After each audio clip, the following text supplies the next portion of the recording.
Welcome back, everybody. This is Night Flight. I'm Judith Quoba, and today Gary Wayne is back, and we are going to talk about the Chronicles of Narnia.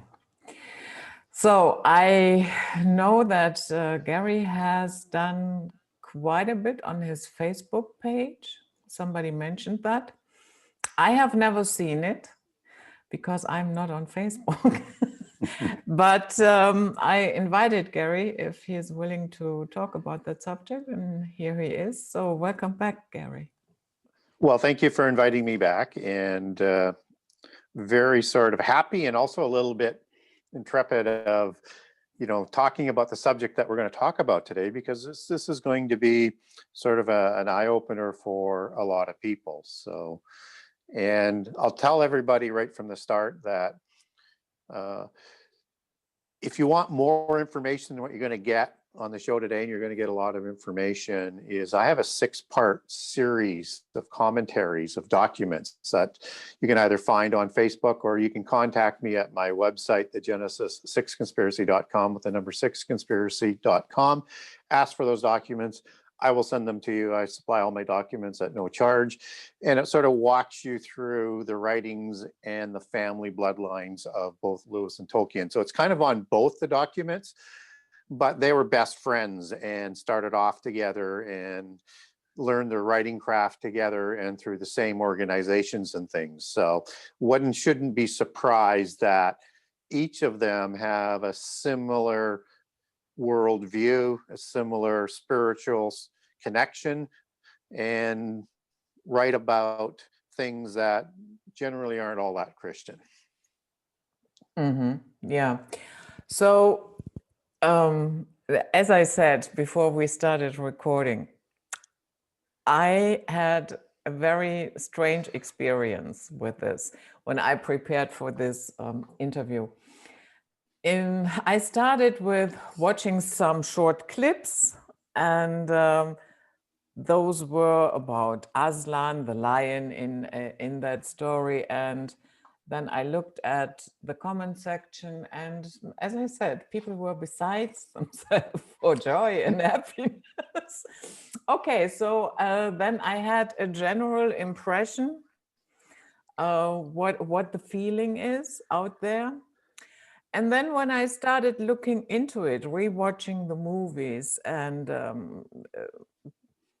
minding the symbolism and all the stuff that you have in there, I thought, I don't understand these people. Why are they so happy and so joyful? Because, there's a lot of irritating stuff in there. I have to Well, there is. And a lot of people say, well, it can't be occultism because both Tolkien and Lewis were supposedly Christians and were part of Christian churches. But, once you sort of wake up and understand the world for what it is, you understand there's a lot of Gnostic moles within Christianity.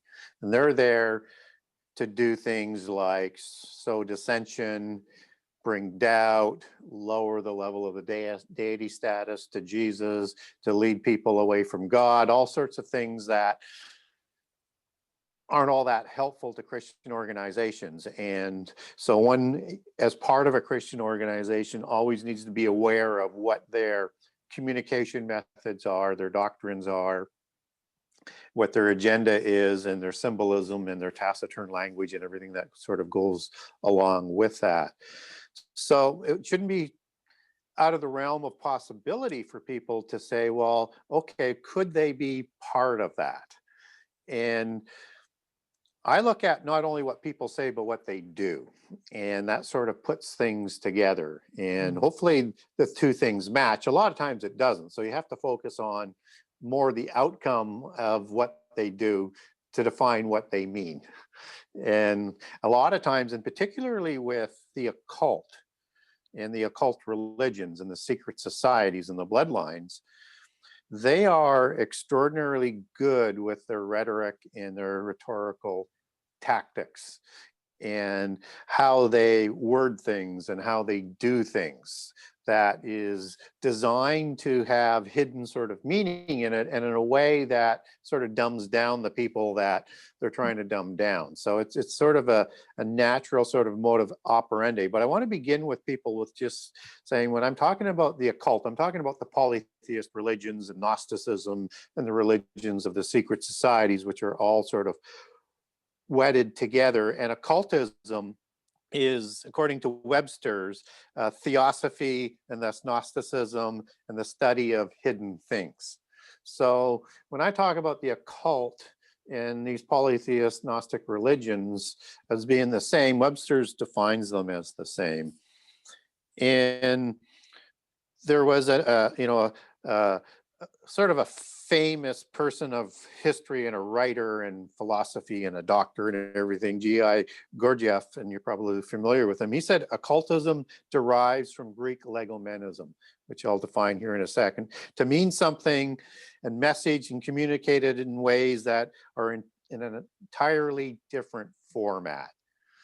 And so when you understand that part of it, and legomenism is a secret code, it's an allegorical language. It is sort of the essential aspect of the fairy tale.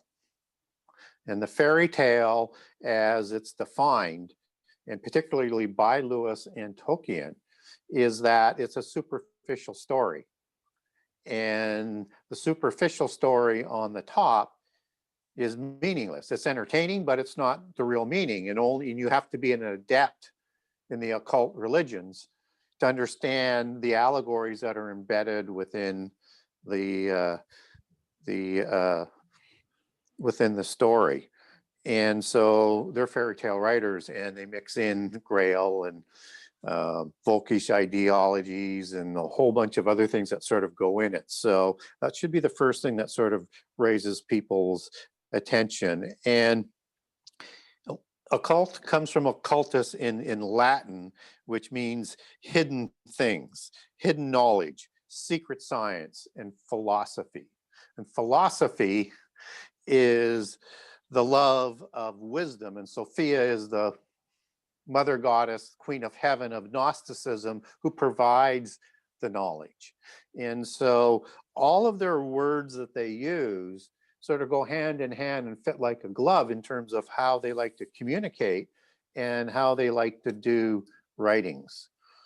And so if we look at where Tolkien and Lewis crafted their ability to write such awesome stories, I mean, they're very good. I mean, they're great genius writers, no doubt about it, and masters of the craft. But where they learned to develop that craft was in a society at Oxford that was sponsored by a fellow by the name of MacDonald, who was a occult writer. And he was the mentor to both of Tolkien and Lewis, who they emulated and honored and try and put everything in their writings that they can to sort of honor MacDonald. This was the Inkling Society of Oxford. And it was sponsored by MacDonald, but it was also a branch literary society of the Golden Dawn, which is a Rosicrucian secret society, and quite high up, because the top half of the Rosicrucians have the Royal Masonics in there, and the purebloods.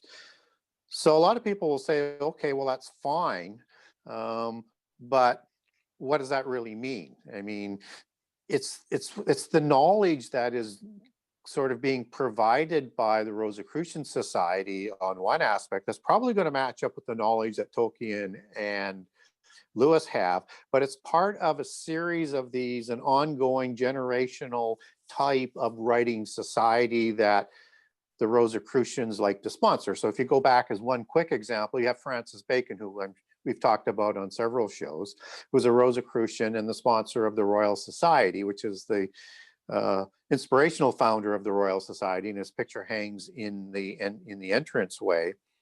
He had two societies that he sponsored. One was the Knights of the Helmet Society, and the other one was the Spear Shaker Society, from which the name Shakespeare comes from. And what he was doing is he was having all of these writers come together to develop sort of the English culture and the English language, and develop that language, which becomes the language for the King James Version Bible. And they have Apollo and Athena as their two sort of patron goddesses of the arts and things like that. And of course, that's where the imagery for Spear Shaker comes along, because there's a spear that's associated with them, that Athena would wave that spear at the enemies and put them into line. And so everything sort of, again, watch the allegories and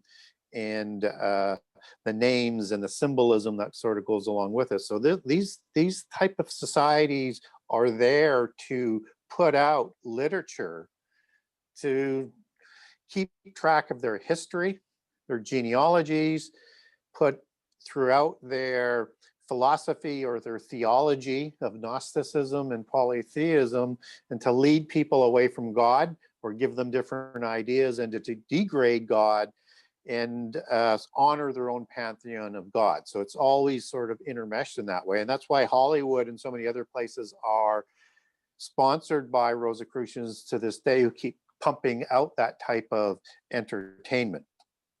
So a lot of people will come back and say, well, there's no evidence to suggest that Tolkien and Lewis were from the secret societies. Mm-hmm. And that's true to a certain extent, and that Freemasonry doesn't publish their list of members in England. Mm. And just as some people say, well, King James wasn't a Freemason, even though you've got things out there that suggest that he is, and when he was initiated, but that was all ceremonial. And here's why. When you connect secret societies and the religion and the royal bloodlines, you need to understand that the royal bloodlines are initiated from childhood. Yeah. And they don't go through the Masonic society. So King James was doing something that was for public consumption to sort of bring part of the unity, just as the King James Bible was to bring unity to all of the fighting factions of religion of that time. And he was higher than that. He was already an adept from early adulthood, or even in the teens, because they become adept level, even though they're not provided the title, until they reach a certain age, which closes in on the 30 years, as my understanding comes of it. And you may hear sometimes in the Scottish Rite, where I've heard it more often, I'm not sure quite how they do it for the old York Rite, as in the third degree and the standard degree system in the mystical religions, but it's easier to sort of communicate some of that language as it works with the 33 degrees of the Scottish Rite. So sometimes you'll hear somebody say that they are a 32nd degree adept, which would be impossible. So you get down to two things. What's going on? They're either a fraud, they don't know what they're talking about, they're just trying to create some sort of imagery for themselves. Or the other part is, and as I was interviewed by a couple of them, as it turns out, they are not yet ready to take or be able to receive adepthood. So it's an allegory as a 32nd degree for a pureblood who's been initiated from childhood and is yet to receive that adept title, even though they may be even higher than third degree already, and probably are. And so there's a lot of information out there about Tolkien and Lewis on their bloodlines, and I don't want to sort of focus on the bloodlines right now, but maybe towards the end of the show, if we want to get into that, I can sort of walk through that they were royal bloodlines. And even though their standard genealogy that's out there cuts off at the point before you can actually sort of connect the dots, if you dig a little deeper, you can find out where their genealogies go back to royalty. And so they would have been purebloods, and that's why they were accepted into a Rosicrucian society, which is at least 2 levels higher than an adept Freemason, and they're still at university, so they're a very young age. So they would have had a lot of the knowledge. They would have been given maybe more precise volumes and things to draw on, and they're in the Inkling Society just to develop the writing skills to write about everything in the occult. Mm. And it's probably at a good point in time right now before we start to get into the details, is that nowhere did Lewis or Tolkien ever denounce the writings. Mm-hmm. Yeah. So as Christians, they would know that these writings are definitely not Christian, but they never denounced it. So people say, well, they converted maybe afterwards. Well, if they did, I don't have a problem with that. I hope that they did. But one would expect that they would come out and say, hey, all of this stuff that I wrote is polytheist. Mm. But they never did. Yeah. So I think that in itself tells you that they're not being as honest with the people about what they believe and what they're writing about. That is been used, and they're held up as almost saints in Christianity, as great Christian writers. And the amount of damage that they've done with some of the doctrines that they write about is absolutely unbelievable. So I'll let you back in there, but I just sort of wanted to set some of the table for the people who are listening. Yeah. So when we look at the background of C.S. Lewis, he grew up in a Christian household in Ireland. Then during his teenage years, he became an atheist. And then the story goes that Tolkien was the one that brought him back to Christianity. And Yeah. yeah, Isn't that a great? I'm just stating the official story. Yeah, so. And then he became a member of the Anglican Church. Yeah. So, and is it just me, or to me, the Anglican Church has a lot of resemblance to the Catholic Church?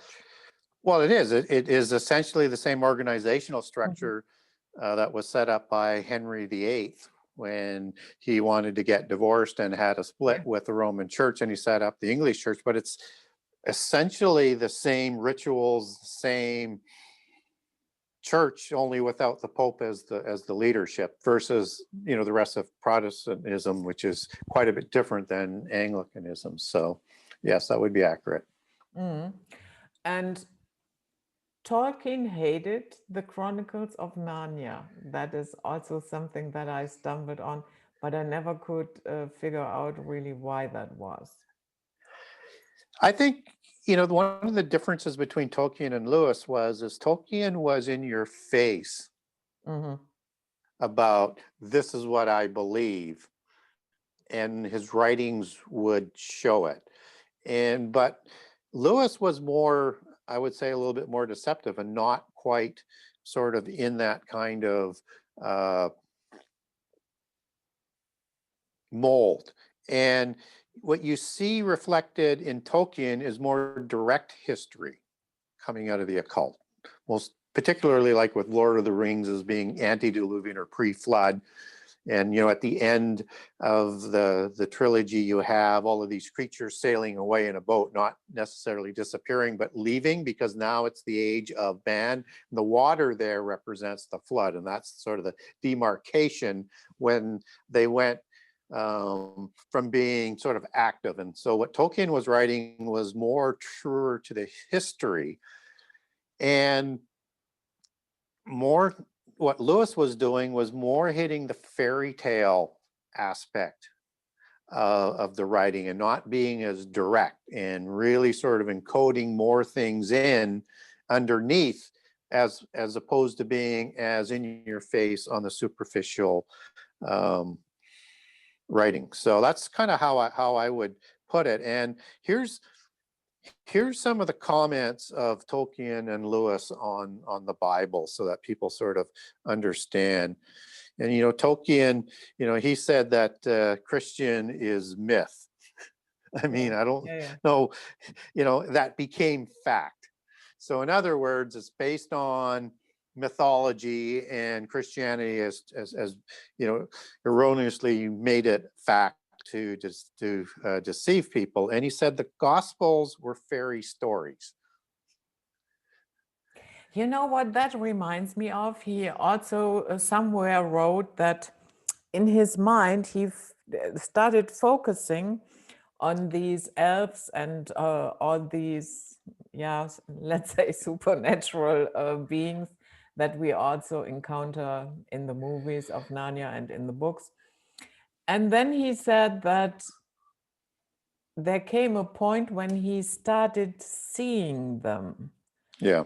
And I have to say, yeah, maybe he was tripping, you know, maybe there were some drugs involved. Well, two things you need to keep in mind is, first of all, if you're a Rosicrucian and you're pure blood, you are in communication with spirit guides, avatars, you know, aliens, whatever you want to call them, the celestial white brotherhood.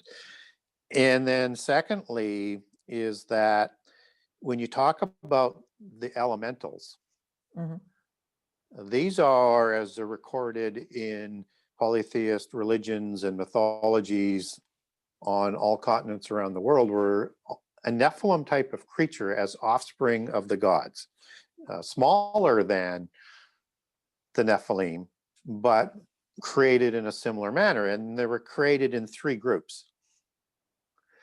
You had the good-looking ones.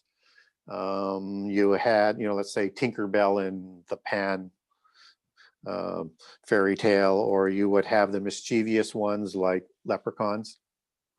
And you would have many subgroups within these three groups. And then you would have the ugly ones, which are like the hobbits, which are the dwarves, and the dwarves, their pre-assigned position in the hierarchy was to make the weapons and the musical instruments and things like that for the gods and the demigods. And you had trolls, but you had one that's called gnomes, and in the gnomes you have the gray gnomes, and these ones looked after the genealogies, the knowledge, and the technology. And in fairy lore, they come through fairy mounds and they kidnap people with flying machines, do experimentations on it, and they're described exactly like the Greys. So when he writes about these beings going away but not disappearing, he's saying that the gods have saved them in the earth, off the earth, wherever, somehow, some way, and or from my perspective, that or they recreated them again after the flood. And that those are part of the alien mythos that people are interconnecting with. And an abduction description, as I put in my book by fairies, is identical to an alien abduction. So you have sort of the language that was more representative of the technologies coming through our history, morphing into a higher technical understanding of it today in the mythos as aliens. So I think it's quite likely he was communicating with them, because they say they do, right? Just as the Nazis said they did. So this is part of the whole mythos.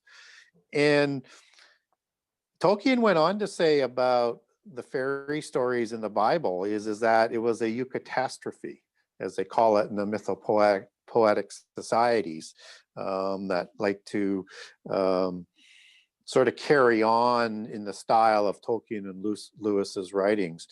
And they said this is a fairy tale because the hero avoids a terrible ending for the sake of the reader, right? So the hero would have had a terrible ending, but they changed the story so everybody can live happily ever after. And what he's talking about when he's saying that is he's saying Christ didn't resurrect. He died and was not resurrected. And so that's what he's talking about that. And Lewis said the Bible tells the greatest fairy tale and eucatastrophe. So they're on the same page on this language as they talk outside of their writings. And that the Bible is a fairy tale that also was transformed to fact. So he's saying the same thing as Tolkien is. And so when we look at what they said outside the Bible, and then we look at what they created inside their writings, it becomes quite obvious that they're talking from all the different polytheisms, which would be known sort of in England as more of a Gnostic type of religion, or theosophy as they promoted down the road. And that's the history that they're going to be writing about. So when you get into, let's say, Aslan as an example, he is an incarnation of Jesus as he would be represented according to Lewis if Jesus visited another planet, right? But an incarnation is an occult word. Jesus wasn't an incarnation. What an incarnation is the avatar-avatara effect. And the Christ consciousness ideology that people are talking about for the Antichrist figure. So when they talk about that, here's what they're talking about, is that you're having a God enter into an avatara. So the God is the avatar, and it's a symbiotic relationship and brings knowledge to help people evolve into godhood. So examples of that in their belief system would have been people like Confucius or Hermes or Buddha. And Buddha had an incarnation of Vishnu, and Vishnu had many incarnations, just as another interesting god was incarnated by Shiva, the destroyer god of Azazel, Abaddon, Apollyon. And Narasimha is a lion god that is incarnated by Shiva. Aslan is a lion. Yeah. And what I also find irritating is, yeah, okay, I get it. You can say the Lion of Judah, and that is why he picked the lion. But in ancient times, you know, you had the lion symbolizing also Anu, Enki, Enlil. So it's not exclusive. No, it's not exclusive. And this is not saying that Aslan is Jesus or the Word of God, saying this is another body, this time an animal, that is also included as offspring of gods. I'll come back around to that in a second, as part of the sort of greater Nephilim group of beings that were created, that is being incarnated with a godlike figure, right? Or a fallen angel, as it would be in a Christian understanding. So Jesus was made flesh. So the Holy Spirit started the process to create the oikoterion, the dwelling place for the Spirit, which is the body and soul in Mary. And then the Word, and all spirit beings need a dwelling place for the Spirit. That's the word oikoterion, and habitation, as Jude 1:6 talks about, that a fallen angel is left, so that he can physically interact into the world. Spiritually they can, but physically interact, and to come and to overcome and to be sacrificed, he needed to have a physical body. That's not an incarnation. That is not taking over and being symbiotic with another human host, right? That was a perfectly made body and soul, started by the Holy Spirit for the Word to enter. He didn't possess somebody, and he wasn't an avatar for somebody. Two totally different sort of concepts. So when we look at now that Lewis was also very much into Eastern mysticism and religions, that starts to make some sense. And then when we look at his name, as you take that back into history, it's transliterated into Lewis from Llewellyn in about the 1500s. And that means lion-like. Okay, now let's roll that forward. And just about 300 years even before that, they start to incorporate the lion as part of their coat of arms.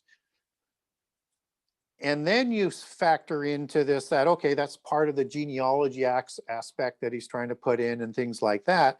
But you have lion gods, whether or not it's like Nergal out of Sumeria, or Sekhmet, or Mahis, or Bast out of the Egyptian pantheon, who created Nephilim that looked just like them. And as that relates back to the Bible, you have the lion-like men of Moab, which were mighty ones, and you have the lion-faced ones of Gad of the wilderness, where you have Gibbering going back to mighty ones as well, and the description as being part of the wilderness. And then you have, not only is that lion-like Stark, but then you have King Arioch of the four kings in Genesis 14 coming out of Mesopotamia. And Arioch means lion-like, as you take that back to Hebrew. And so you have this bloodline legacy that seemingly the Lewis Llewellyn family line is taking their bloodlines back in, adopting that in as part of the genealogy into the coat of arms. So if you can imagine the eagles in coat of arms, or if you can imagine the dragons in the coat of arms, or the unicorns, those are going back to their original angelic, fallen angelic sponsors who created the demigods and the royal bloodlines of which they belong. That's part of the taciturn language. So when you combine all of that in what Lewis is doing, he is creating a Christ consciousness, or an Antichrist type allegory within Aslan, that he's teaching to the children, that when you see this Christ consciousness incarnation, which is the language they love to use, they're going to be more easily, readily, and set to accept that type of coming. So again, I mean, and that's just one of the many spooky things that you've got going on in their writings. But I mean, that's the biggest one. And he said, and I want to make sure I look at a note I put down here on this. He said that we shouldn't be concerned about Aslan as a Jesus-like incarnation if Jesus, because it says Jesus appeared on another planet. And that, I mean, we shouldn't be concerned about that. I mean, it's absolutely bizarre. And because, and here's what he says to underline it, it says, because you have these incarnations of Jesus-like characters in all other polytheist religions. So that's why we shouldn't be concerned of it. He's like one of these many people sent along the way to help people evolve into gods. These inspired prophets, and they have this whole long list, and that Jesus is a eucatastrophe, that he died, and that whole story is a fairy tale. So now let's now let's concentrate a little bit what Narnia is. So it's it feels like, to me, it feels like it's a parallel world, a parallel universe, or whatever. And you can access it via a wardrobe, a train station, or you are drowning in your house because the ocean is dripping out of the picture that's hanging on the wall. So why so dramatic? That, well, again, it's the genius of the allegory. So what's going on is that you are going through a portal as you go through the closet and into another world. That's where things sort of begin. And of course, that's part of the fairy lore and occult lore, is you have all of these portals to the other world, just as fairies come through portals or fairy mounds, and the aliens come through portals, and the Raphaim went through the portals at Gilgal Raphaim. And you've got these domens, which means portal, fairy domens, look like a small Stonehenge type of rock arrangement that are all over the world. So portals to the other world, just as, let's say, in the Grail mythologies, you know, going to Anne Wynne would be going through a portal to the other world or the underworld. And that was part of what's recorded in all polytheist religions, that the gods and some of the demigods were able to go back and forth to the underworld, because you're talking about above the world and below the world. Typically, the underworld is in another dimension, which requires a portal.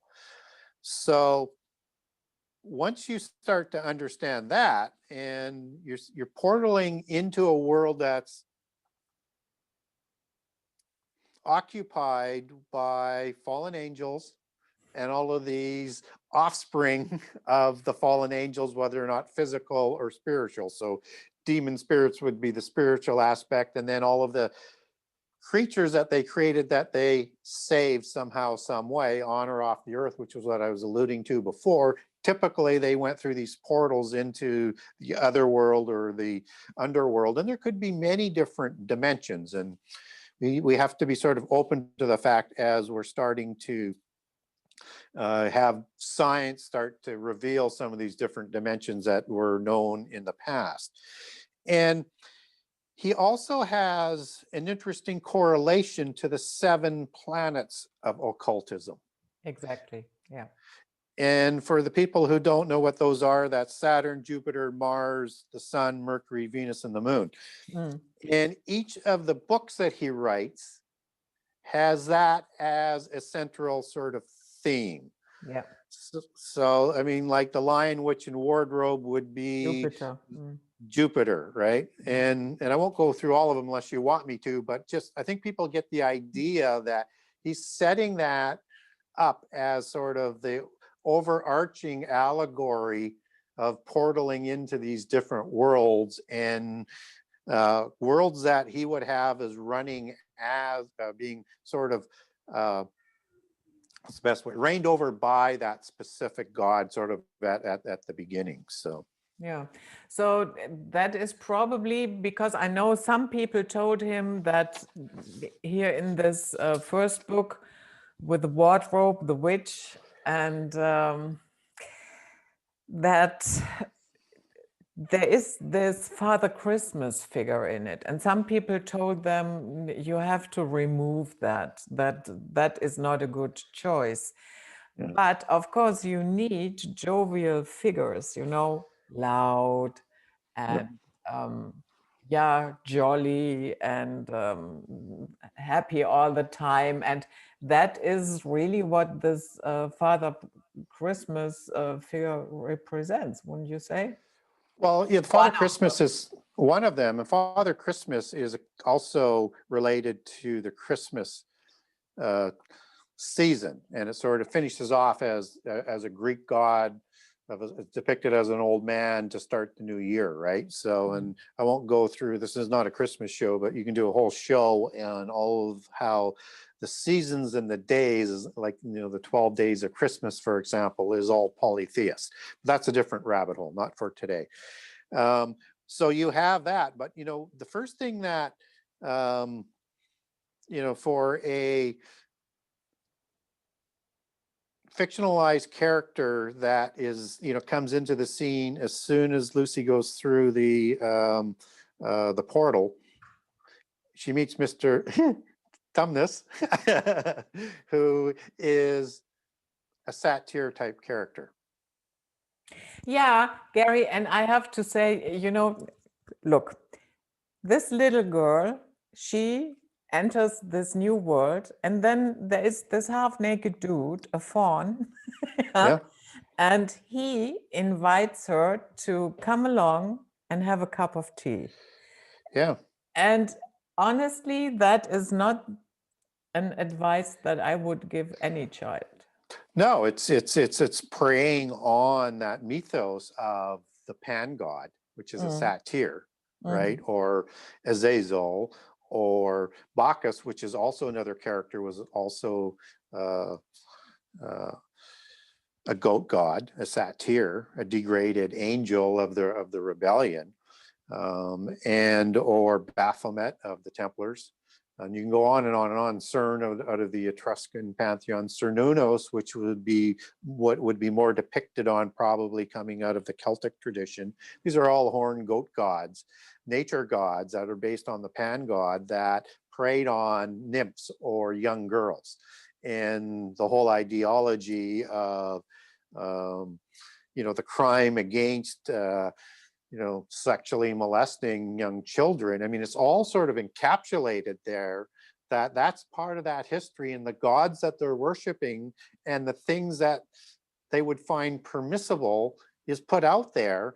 And it's almost, it's very, very diabolical that you would show that to a child who may not quite understand what's going on, but might be a little bit more prone to have tea and then whatever else would happen with strangers, which makes no sense whatsoever. And I'm not calling for, censoring the writing by any stretch of the imagination, but people have to understand that that's not anything that would or should be ever taught in a Christian church or in a Christian story. It just is absolutely bizarre.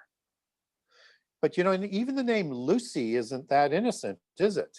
Now, Lucy is the same sort of etymology to Lucifer, only from a female aspect or female mother goddess aspect. And Lucifer goes back to Lux and Lucidus and Lucifer. And the female aspect of Lucy is kind of like reflecting that term mighty one or Gibborim that I talked about before, with I am being the male plural. The AH or Gibberah would be representing the female aspect with the AH feminine suffix.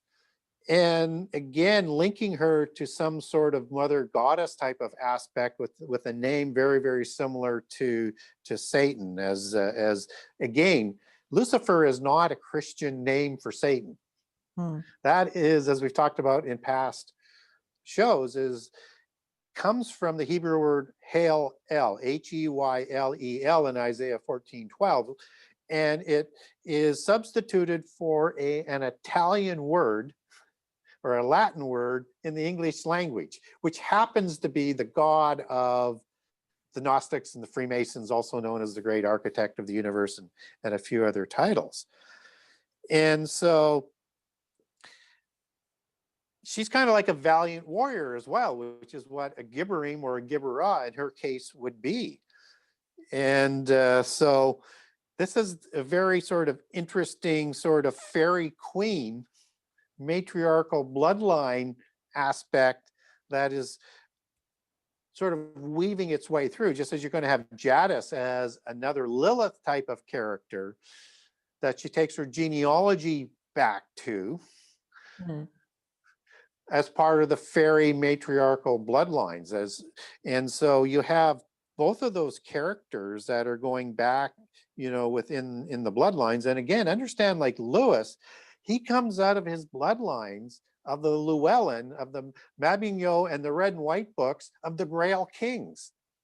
So this Grail ideology is that genealogy in history that he is encoding into it now from a matriarchal side as opposed to a patriarchal side. And that's part of what they also call the Elbigens.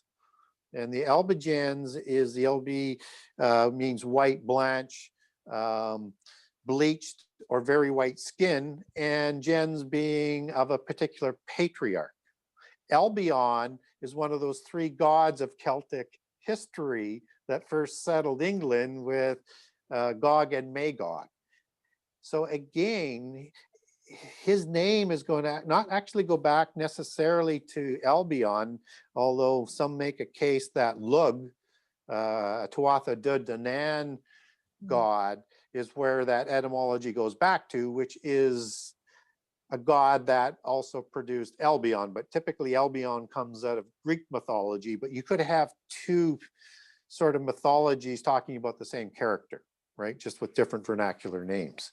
So again, I mean, you have all of this sort of coming out in what he's talking about, or what he's writing about, to be more accurate. So, and Narnia always is in trouble. Yeah. Especially the second movie, I guess it is, with Prince Caspian. I mean, that movie is one huge battle scene. Yeah. And um, I don't have the impression that Narnia is really Aslan's land. What would you say? How do the two of them correspond, Narnia and Aslan? I'm not sure I understand the question. I think that Narnia is not ruled by Aslan. Right. No, he's not. Okay, good. No, you have different representatives of the rulers in the different worlds, right? And Aslan is sort of come as that uniter of those different worlds and gods. That is like a Messiah or Antichrist type figure. And where is he actually living, Aslan? Well, I think Aslan, he kind of comes in and out all of the time, and he goes away for winter months and things, right? And then So he's he kind of, manifests if he wants to, and yes, that's how I understand it. Yes. okay, but the little girl Lucy is the one that keeps searching for him. Yes, throughout all of the worlds. Yes. Why do you say Aslan has to hammer this home, that he has an aspect of the Antichrist in it? Well, because he's an incarnation, and Okay. right, and if you look at what the New Age and the polytheist religions are saying, whether or not it's going to be the Makti or it's going to be Lord Maitreya, it's going to be an incarnation where that individual is going to receive the power of a fallen angel. So if you now look at Antichrist in Revelation 13, he receives his power from the dragon and works with the authority of the dragon. So it's either the dragon Satan or the dragon Azazel, as what he was before being degraded to a goat god, is going to be incarnating him. Okay, good. So now going back to those planets, I know that C.S. Lewis, he taught medieval, was it medieval English or history or both? Yes. And so he, of course, was familiar with the cosmology of medieval times, because nowadays we would not count the sun and the moon as planets. Right. Yeah. So, and he had this idea of the seven heaven. Yes. So you hear seven heavens talked about in the Quran. You hear seven heavens is talked about in the occult. You only get three heavens talked about in the Bible. Okay. Except that you have Kabbalism saying, well, how the Bible talks about more heavens is like the storehouses of the rain or the hail and things like that, which seem to be sort of subparts of where they're stored. But typically, the seven heavens is more of an occult term. And that is, again, matched up with the governors and the gods over each of those dimensions. And so if you get into outside of first Enoch and into second and third Enoch, it's going to talk about those seven heavens as well, which shows you that's more of a polytheist version of Enoch as opposed to first Enoch. So it's sort of common knowledge. And we also need to understand that Lewis would have known at that time that there was more than these as planets, right? And that the moon wouldn't be considered a planet, right? But what he's doing is he is recreating the important planets and gods that were honored throughout polytheism. And as the secret societies continued to honor and use part of their rituals even to this day. So when you go back to what you're saying about the seven dimensions, there may be more, but these are the ones that I think are the most important to their belief system, and the gods that have been used throughout history to represent them. And, you know, in a number of them, I mean, some of these are war gods, and that's why you have a lot of battles that are going on in the Narnia stories as well, just as you have in Tolkien's stories. Mm. So I heard one gentleman address this, and he said something along the lines, I will read it here, that C.S. Lewis was against the reductive materialism, meaning, let's say, if you explain to somebody what Jupiter or Saturn consists of, all the elements and so on and so forth, then you have not explained the essence of that. You just explain to somebody what it is consisting of, but that there is more to the story, that it has a certain flavor, it has a certain energy, that it has a life to it. It has a life to it. Just as they believe when you hear the term Mother Earth, that it is a living thing. They believe the planets are living things and represented by the gods. So essentially what they're saying is planets are actually the gods, and that's the essence of that god, and that's why they're named sort of appropriately. Yeah, well, that the Earth is alive, I would not dispute that, because, you know, No, neither do I. ripping over with life. Yeah, it is, and it's very resilient, right? So one, I would not surprise me about that, but and the thing we only have to thing keep that I would not do is, you know, add a god or goddess to it and then start worshiping it. Yes. So is that actually that god or not, right? Because typically in Christianity, only, you know, angels are described as stars, right, as an allegory, not as planets. But if you have a rebellion of those angels and who are going to recreate an ennoblement to the majesty of their power and their reign, they're going to create these objects in the heavens that their worshipers can identify with and make claim to those planets. Just as you have 7 sort of major mountains around the earth that polytheism likes to recognize, and the home of these gods when they're on earth typically is on those mountains. So it's perhaps like a dwelling place for them to interact and for people to see and be a little bit more tangible. So what the specific connection is in terms of all of its meaning, I'm sure the adepts know all of it as to what they're taught, whether or not that's all accurate or not.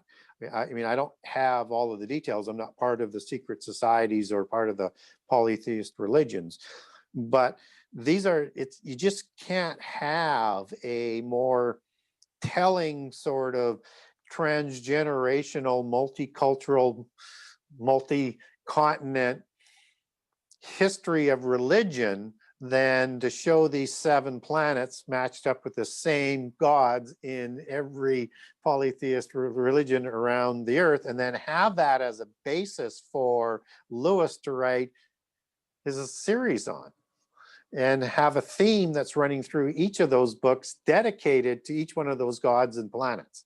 It just is, I don't know what the odds of that are, but I would suspect it gets very close to mathematical zero. So what is in terms of being coincidence? What is the deeper reason that Narnia is populated predominantly by fabled creatures that, you know, look like mutants or whatever? You name anything that you see in Tolkien and it's there. You see anything that's sort of evil that is in the Bible and it's there. Even the unicorn, right? Which is the mythical chimera type of animal that was designed before the flood for the demigod Nephilim kings and warriors to ride on into battle. And it would have been a giant, not this. And that's why it didn't go on the ark, because it was a DNA manipulated type of being, and somehow related to an angelic being that I've not ever found one I can nail it to. But it could be a ram, but hard to know. But in the meaning of the unicorn in the occult, it is both this physical animal that's created for the warriors on earth before the flood, and some kind of heavenly angelic being as well. And I've not been able to identify that, as maybe one of your listeners might know. I would be very interested to sort of nail that part down. But you have the unicorn that's also part of, you know, the Hanover dynasty and the Windsor dynasty, which is kind of linked into the same thing, and also apparently where Tolkien will take his bloodlines back into East Prussia with, and you have that as part of the Stuart dynasty, right? So again, it shows up. And so if you have a unicorn in there, it's going to represent in the coat of arms an angel as opposed to the animal. And so there's some sort of angel that sort of lines up with. So you have all of these beings that are in these other worlds that Aslan, or the counterfeit Messiah, is trying to essentially sort of bring back together and bring into peace. And these are the types of beings that we're going to see come through these different dimensions in the end time. And it's going to be sort of, I think, presented in a manner as they move towards it. These are part of all the different beings of the universe and part of the hierarchy that are trying to win freedom from the oppressive God of the Bible and win a realm of their own that is not following the oversight of God. And that's what the war of the end time is going to be like. So I think that's part of what he's weaving in all of there.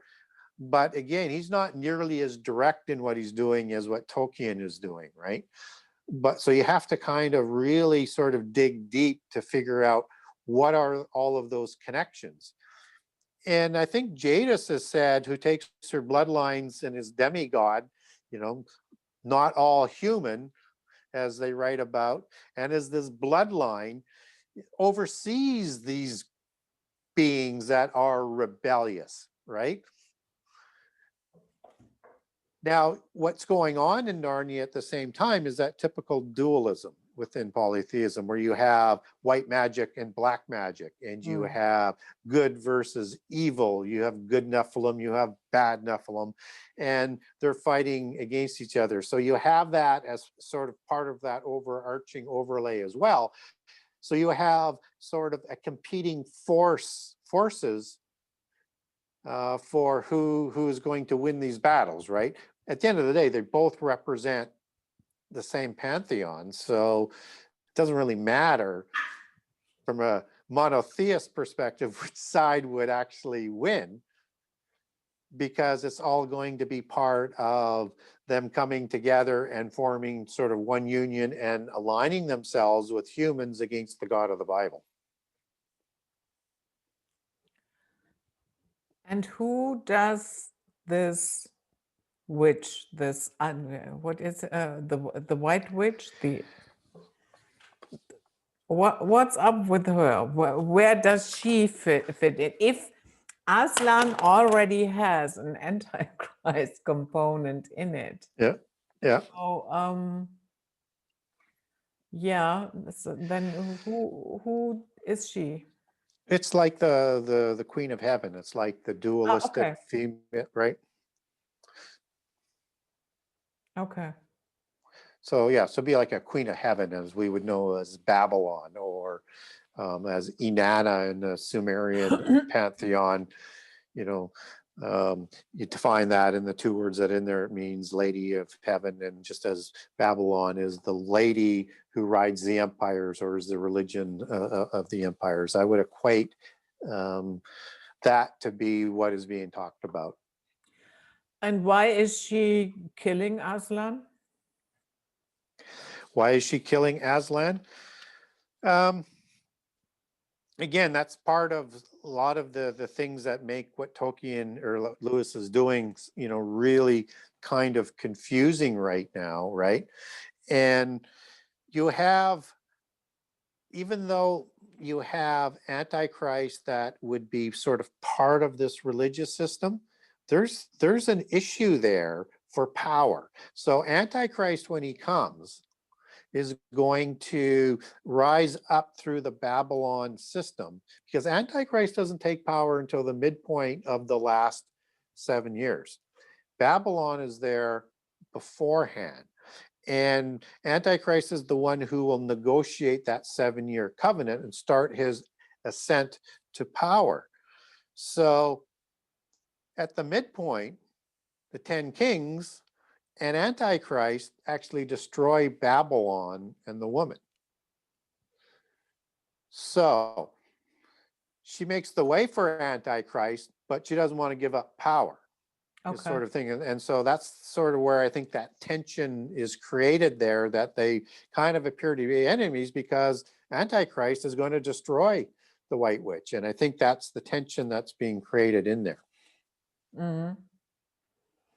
So we have at least 3 layers here. We have the fairy tale story, we have the so-called Christian story, and we have the story of the planets. Yes. Why does that escape so many people? Yeah, because they don't understand the language that the occultists speak in, and they don't understand what Lewis and Tolkien thought of as a fairy tale. So the Christian level is, to hit some broad points, but it's a superficial story that makes people sort of feel good, right? But yeah, that is what I thought. That's very thin to be called a Christian story. It's very, very thin because there's not much Christian in there. And every time you break down any aspect of it, it is clearly not Christian. But then again, they've done a great job of setting up Christian so-called holy days that are contrary to the holy days in the Old Testament and are built around polytheist holidays. So, I mean, Easter would be a classic one, right? Yeah. So it's not even held around Passover. Yeah, Christmas, same.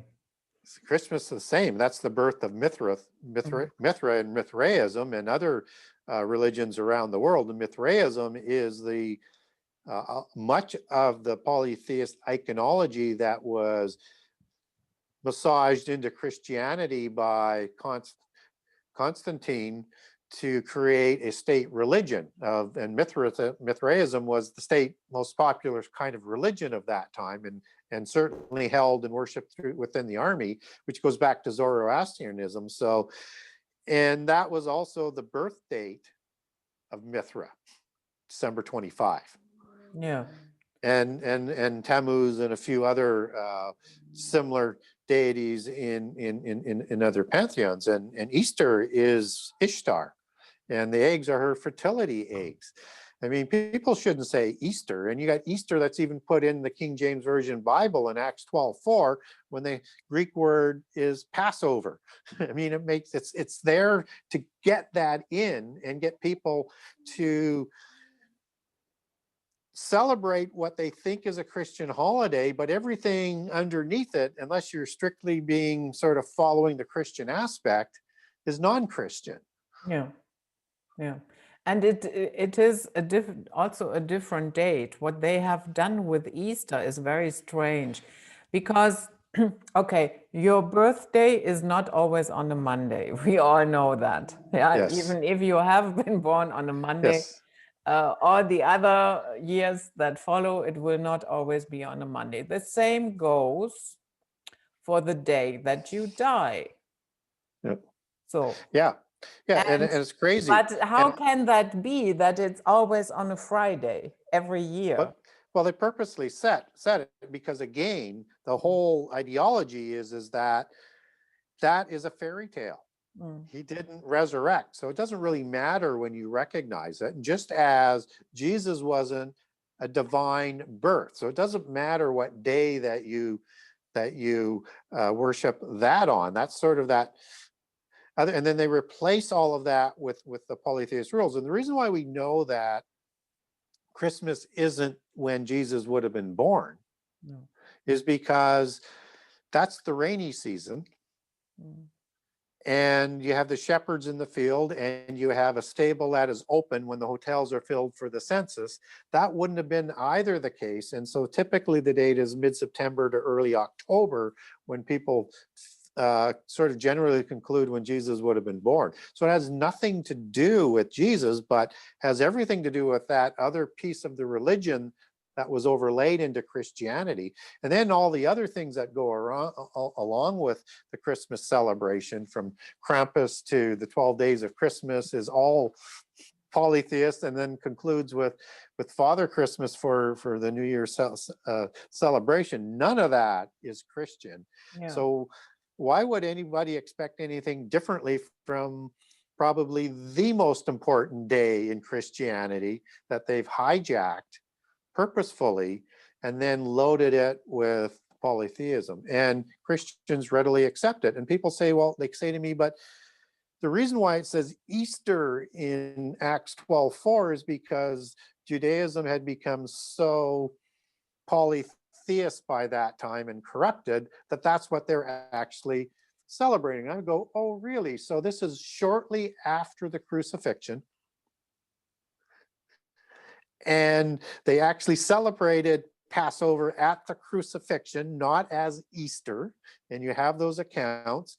And if they were so polytheist, if you go to Acts 12:3, you have the Feast of Unleavened Bread, which precedes the Passover. They're part of sort of the same, slightly longer than 1 week event. So if they were polytheists and they weren't honoring the Feast of the Sabbath, why were they honoring the Feast of Unleavened Bread, which is shown just, previous to being talked about Passover? And then why does Easter, the word there goes back to the Hebrew, Greek version of Passover, just as that word is used all throughout the New Testament out of Greek and is translated in English. They have done things at so many different levels.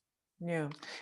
And even in the churches, they don't call it Crucifixion Day. They don't call it Resurrection Day. They call it Good Friday for some odd reason. And Friday doesn't make sense either, because if you understand the Passover and Feast on Unleavened Day process, you actually have at the end of Passover and the start of the Feast of Unleavened Bread is you have a special Sabbath that is put in place by Old Testament law. And so Jesus would have been crucified on the Thursday. Then you have the special Sabbath followed by the regular Sabbath, resurrected on the Sunday. Now you get 3 days and 3 nights in the earth, because everything sort of has to work for perfection. But you never hear about the churches teaching the old feasts because they're not interested in that. That's not how they have been taught through the seminary schools and down throughout the ages to change the whole celebration aspect of it. Yeah. And I have to say the Passover was the full moon after spring, Yes. the beginning of spring. And then the church turned that into the first Sunday after the full moon of spring break, the beginning of spring. And so and just think about that. So the Jewish people were on the lunar calendar. Yeah. And so when I talked about 2 different gospels with 2 different scriptures between the 2 Enochs, and 2nd, 3rd, and Enoch and the Book of Giants is very much, and the Book of Jubilees is very much about the solar worship and solar calendar. And so what you have going on is you have the calendar being moved over from the traditional lunar calendar for marking of the celebration to the sun calendar, the solar year, and the resurrection day being called the Sunday, and changing the Sabbath from the Saturday to the Sunday or the solar year. And that's the sun worshiping cult of polytheism at play. Yeah, exactly. And even if you do it mathematically, you will arrive at a similar conclusion. We know that Jesus had been baptized when he was 30. So, Yep. and then he taught for 3.5 years. And if you are 33 and a half and you die in spring, be that end of March, beginning of April, I don't really care, you will never end up in December with your birthday. No, but what you do get is how Aslan is on the winter and the spring, as he's talked about when he comes back, all sort of starts to match up from a polytheist perspective, right? Yeah.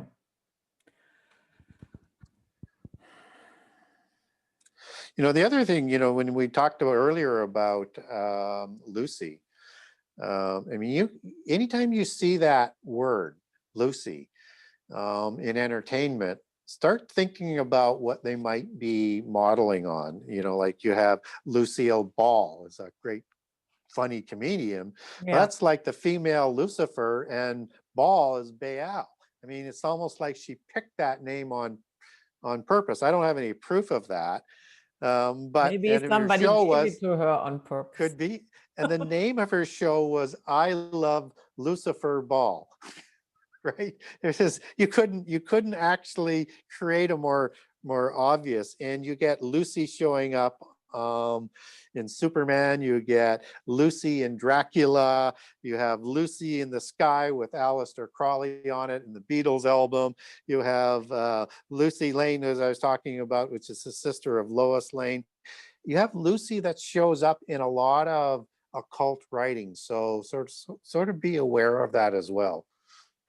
And again, this is part of that craft writing that Lewis would have been taught. So he would have selected Lucy for a lot of reasons to reflect whatever he was conveying in his allegories. No doubt about it in my mind.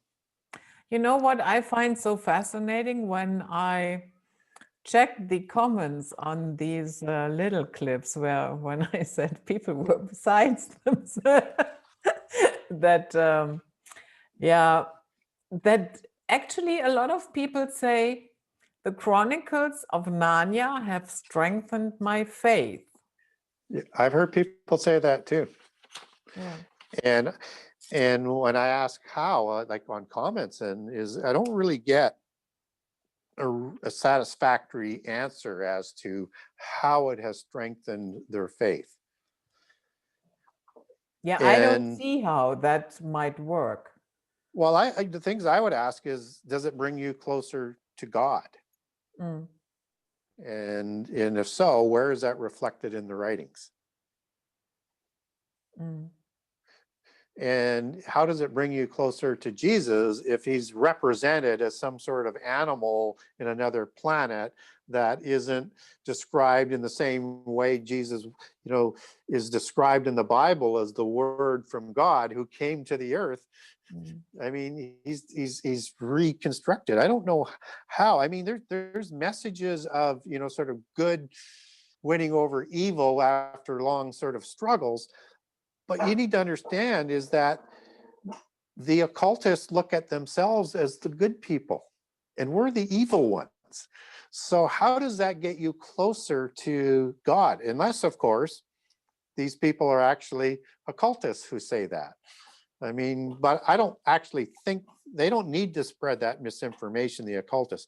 I think that's the level of the brainwashing that they have had as an effect on people, where they will take occult ideologies and doctrines and accept them as a Christian doctrine to make themselves feel good when they're actually cheering against themselves.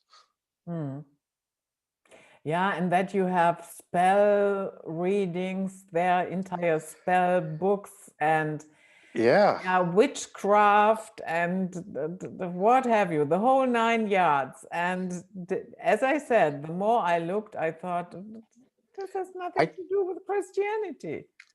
I cannot think of a more complete program listing all of the occult players than is set into the Narnia tales. I can't think of any other writer who does this type of work who has such a comprehensive list of every enemy we have as a Christian. Okay, they go a little bit into that. Who else appears there? Well, as you say, we've got witches, we've got unicorns. You said we've got satyrs. We've got these little elves and little people. The list is just goes on and on and on. And there's one I don't have it in front of me, but I've got it in my postings where Jadis is listed over all of these creatures that are talked about. There's dragons in there. You name every sort of occult sort of creature and they're listed in that list, and it's like this is the complete sort of list as to who our enemies are. Wasn't he also the one who wrote the screw book tape or scrapbooks? Yes, the Screwhole Tapes, I believe it's called. Yeah, I've not read that book, so I can't really comment on it. As the message sort of gets out, I do have a lot more people saying, if you haven't read this, of what Lewis said, you really need to read that because it really encapsulates everything that you're saying. All I've done is I had a look at what I'm concerned about most is the children and how they're being fed this stuff and sort of brainwashed into that this is Christian doctrine. I mean, it's no wonder they're more easily led into different things than in generations past, because this is just one layer of that indoctrination. But they get it at all sort of aspects, whether or not it's in the games or in the movies. So that's the part that I find, the most concerning, is that it is designed to target the children. But then we shouldn't be surprised at that, because, look at what Walt Disney did as being a Rosicrucian and a Freemason, who has so many of the same beings that he's writing about, that is talked about in both Tolkien and in Lewis's stuff, that was all targeted at children.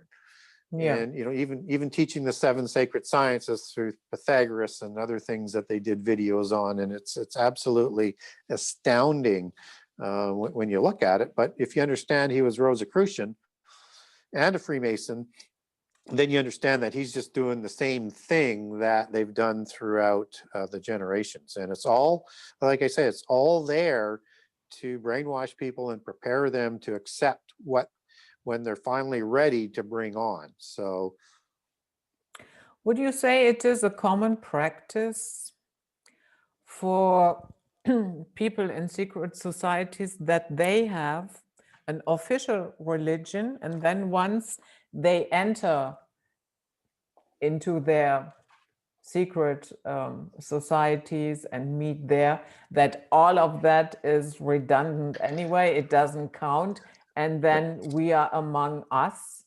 And yes. Yeah. So if you're going to be invited into Freemasonry, which is the lowest organization, you need a couple of qualifications. The first one being that you need to be invited, which means you're going to have some sort of bloodline as to why they're inviting you, however strong it is. And they also need to keep enough of an array to sort of do everything in behind the scenes. So they got all of this other stuff that works really well at the local levels and does good things, and the depth level can do whatever they want to do with the cover that is being provided. But the other thing that you need to do is believe in a God. They don't care which God at the lower levels, as long as you believe in a God. And what they believe in Gnosticism is that everybody calls their God by a different name, including the Christians.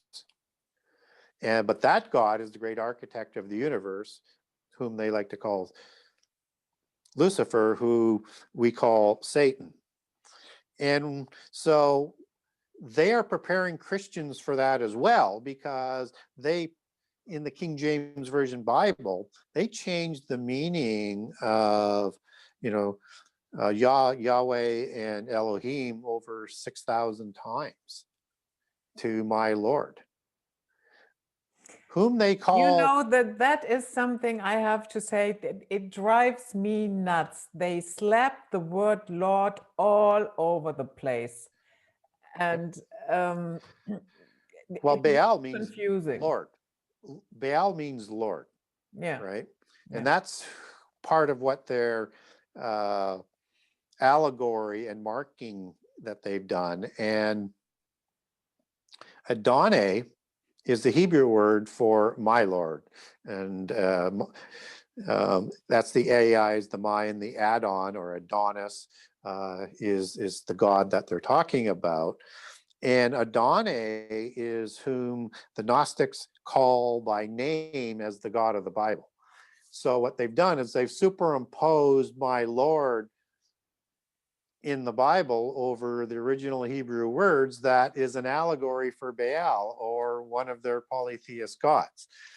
So they've got you calling the God of the Bible by their allegorical name. So when they invite a Christian in, they can legitimately say that everybody who they invite, no matter what religion, is just worshiping their God by a different name. And then at the adept level, then you learn the true names and the titles of Satan and who they're actually worshiping. Okay. Sweet.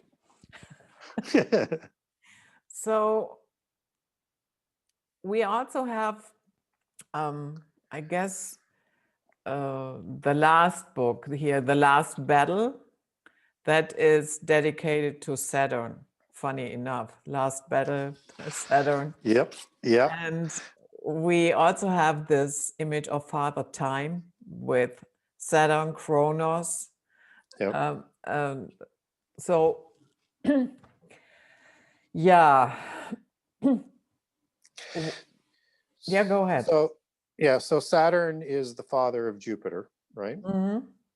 Okay, and Saturn would be the equivalent to the parent god, as in Kronos or as in Saturn.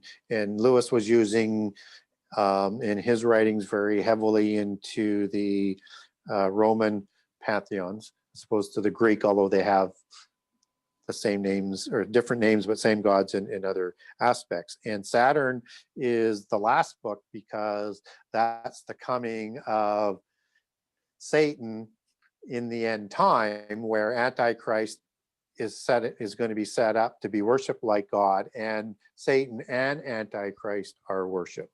So as you see that Aslan thing sort of come together, that's kind of what it's talking about. Does that make sense to you? Yeah. Do you think that books and movies like that are there designed to siphon off people, thinking that they are, strengthening their faith, but are actually misguided and dragged into another direction that they don't even know of?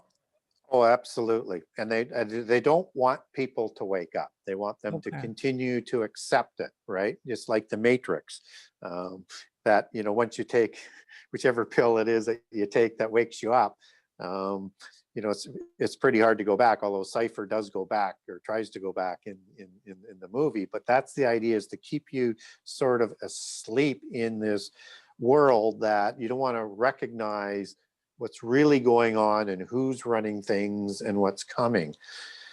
And we can't trust our church leaders because they don't teach about prehistory, they don't teach about prophecy, they don't prepare us against the deceptions of the adversaries. They actually set us up by not teaching those things for people to be deceived. And in the end time, again, Jesus clearly warned us that even the elect will be deceived if that were possible. That is the depth of the brainwashing that is going to happen. So, I get a lot of people also saying, well, what type of church should I go to? And I said, well, it's difficult. So you need somebody who's, if they have gone through seminary school, you need to start asking those ministers some critical questions. And there are good ones out there too, but, do they teach prehistory? Do they teach prophecy? Because if they don't, they're not feeding you everything that you need to know. And do they critically analyze things that are going on in the world and relate that to the Bible? And I'm not telling everybody to be apocalyptic. I'm just saying that what gets fed into the churches is what they're taught in seminary schools, right? And most of them never question that. And so I do get a lot of ministers coming to me, and I'll say, I'll send you all the information you would like. Whether or not you want to do anything with it or not. Some people are saying, I'm not prepared to accept that. And other ministers are saying, yes, we were never taught this. I need this information because I have those questions. And if you do have that information where I can link that up scripturally, that's what I want. It's like, well, haven't you been taught to study the Bible? It's like, but they haven't. They're teaching, and I'm not saying that a lot of the teachings that they don't do aren't great. It's just part of the larger not the whole enchilada. Exactly. So, what that reminds me of a little bit. People have a tendency to accept things that make them feel good. We had a similar situation, or still have it, with the QAnon movement. Yeah, that Trump is going to write in the white hats in the FBI and the CIA and the military, and and okay, that sounds nice. Yeah, you certainly do not have to do anything. You can just watch the show, and the white hats are sorting it out for you. What would actually be your task? Yeah, to set that straight and not play along. And I find that really fascinating. We see it in politics, but we also see it in religion and in other cases, that it does not really matter for a lot of people what are the facts and how is this connected to that. That seems to be too much trouble. It has to feel good. And I find that is a trap in general. Yeah, it is. And that's, again, they don't want to wake up. They don't want to have to deal with that cognizant dissonance that's going to come with it, because it gets messy until you start to resolve it and say, okay, I don't have to like what's really going on, but I need to understand it and how that's going to affect me. But most people don't want to deal with that, and they don't want to awaken, because again, once you awaken, and my wife, I won't say anything if we're watching a movie or something, and unless she asks me, because I'm sure I can become quite annoying so I try not to say it, but she'll say, okay, what are they doing there? And I'll say, well, that's what I think the allegories is. And she's just going, oh. And you have to ask that about any organization as to what is the taciturn and the allegories of the organization. what are they actually doing as opposed to what they're saying, and define what they're saying by what they're doing. And one of the questions I threw out to people right away, and I was, traveling to conferences and stuff, they're saying, oh, you got to get on with the QAnon stuff. And I'm going, what makes you think they're not the flip side of the same coin? Yeah, exactly. I mean, it's not that I don't want President Trump to have support, but is that just just an opposing force of the same evil force? And I said, I'd like to know what the letter Q stands for. Can any of you people who are talking to me on this tell me what Q stands for? Q is representative of the Hebrew word for Kabbalah. So that would be spelt with a Q, not with a K or a C. QBL is how it's actually spelled in Hebrew.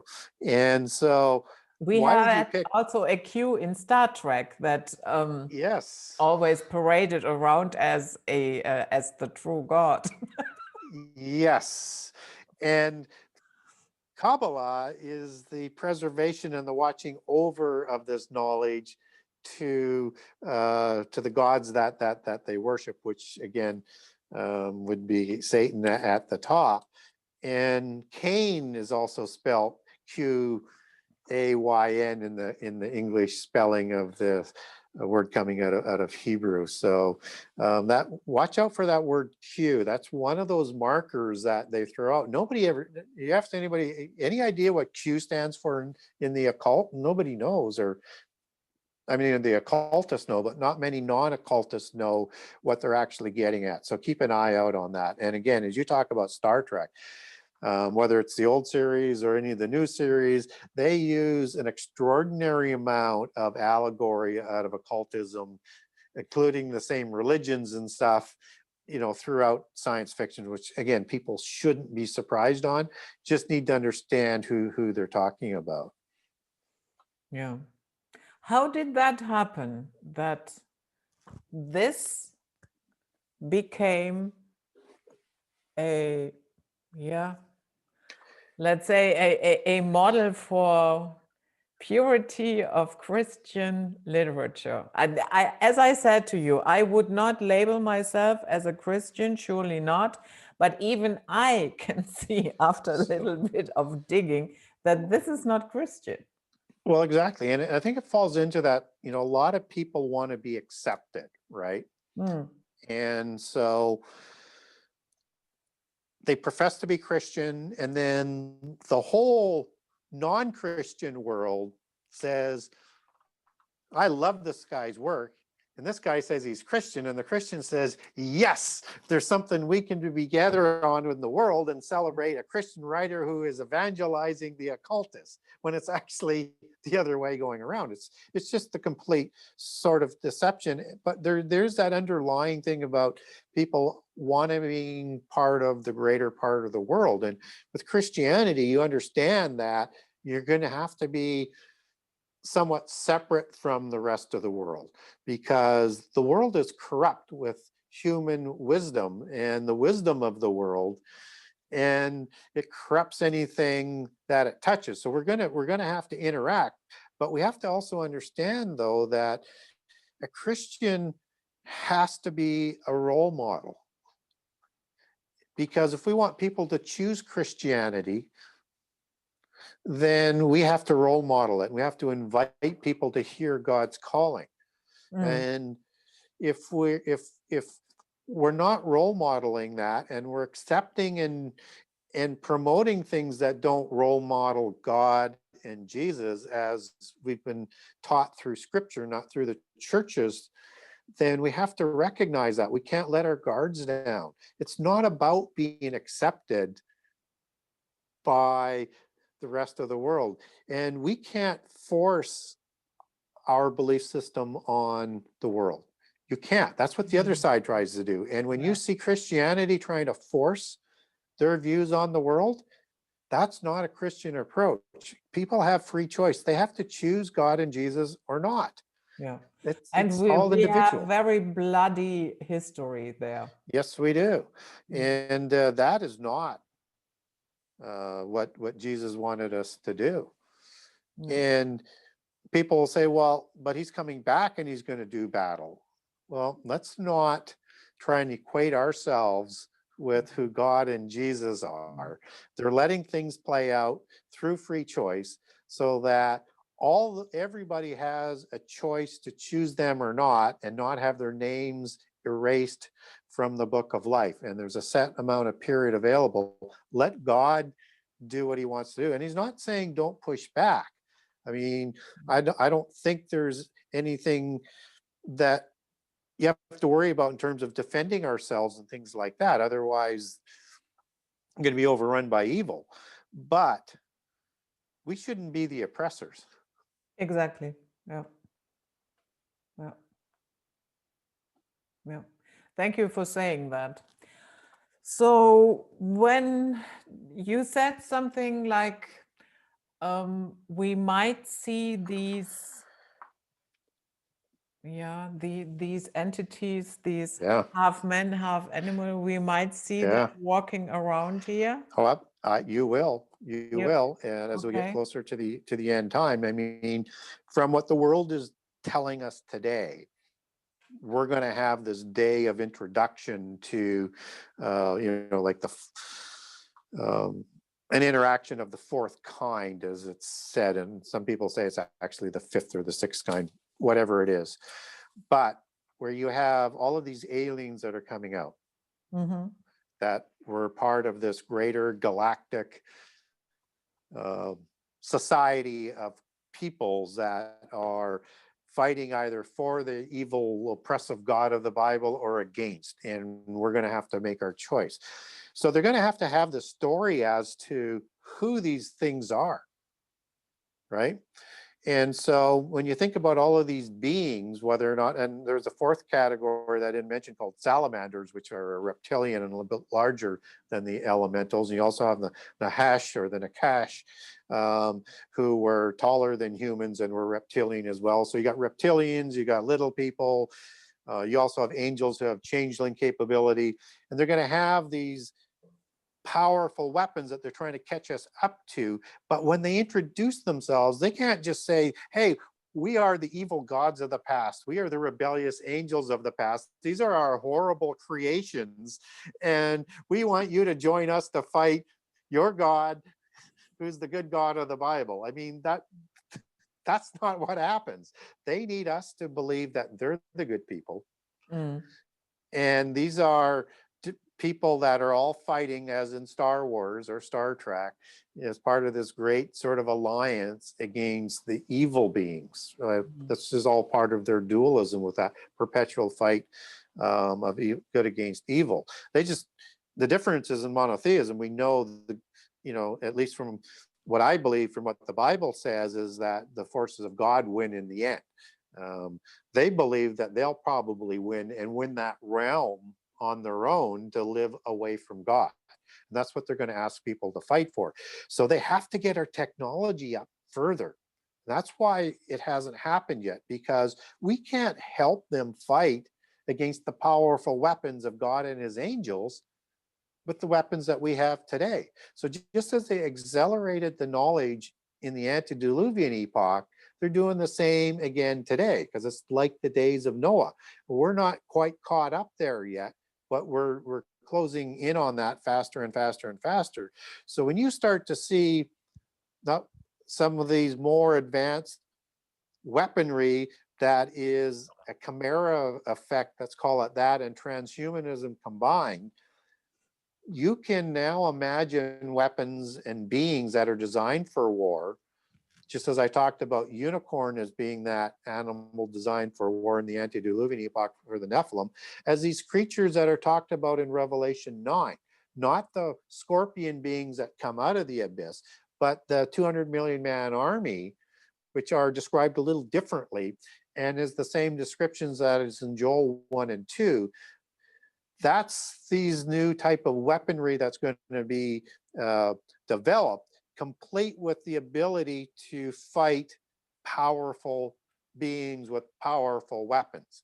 And they're going to have to raise our level of weaponry and technology up and science up to the level of what these so-called aliens have, who have been working on this since, we have no real idea how long. Hmm. I recently had a gentleman on, he used to be a Mormon, and then he left the church and he started researching Mormon history in depth. Yeah, And isn't that interesting? yeah. And what I didn't know was that because we made a comparison with Jehovah's Witnesses, and um, Jehovah's Witnesses is a group that is, looking forward to Armageddon, and and then he told me that, actually with Mormons, they go that one step further. They will be the ones that are butchering those that cannot survive. To them, Yes. it's not the angels or whoever it might be that will intervene. To them, and they are looking forward to doing it themselves. And I found that I could not imagine doing that. Yeah.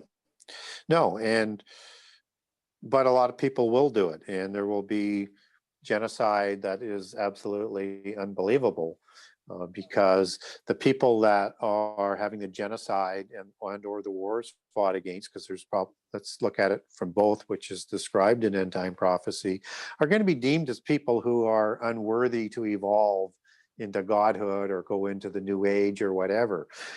And so Antichrist, as I'm sure we've talked about on a few shows, he's going to create a counterfeit Armageddon as well. Right? So the people that are going to be eliminated, a lot of them are going to be Christians with an agenda to do so, because people who stand up against what this coming universal religion is, which homogenizes all of the religions, are going to look at anybody who will not accept that as inferior, as mundane, as not worthy.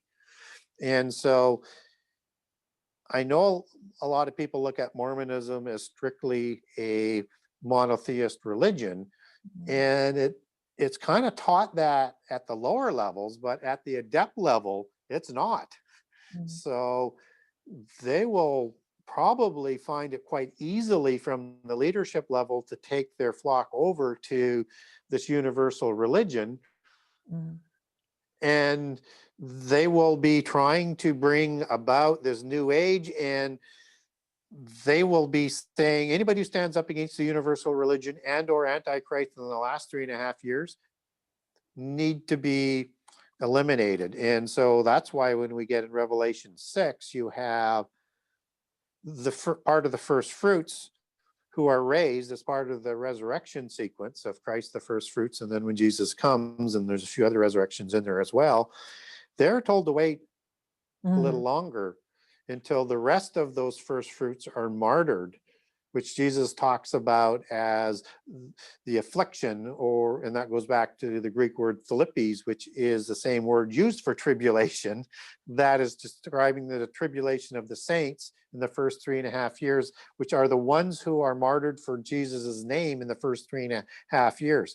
The second tribulation that is talked about is the tribulation of the whole world, which hasn't seen since the creation of the heavens and the earth, which is the reign of the Antichrist and the ultimate Armageddon. And even then, those who do not take the mark of the beast, or do not worship Satan and do not worship Antichrist, and who are killed or beheaded for that, will have a resurrection as well.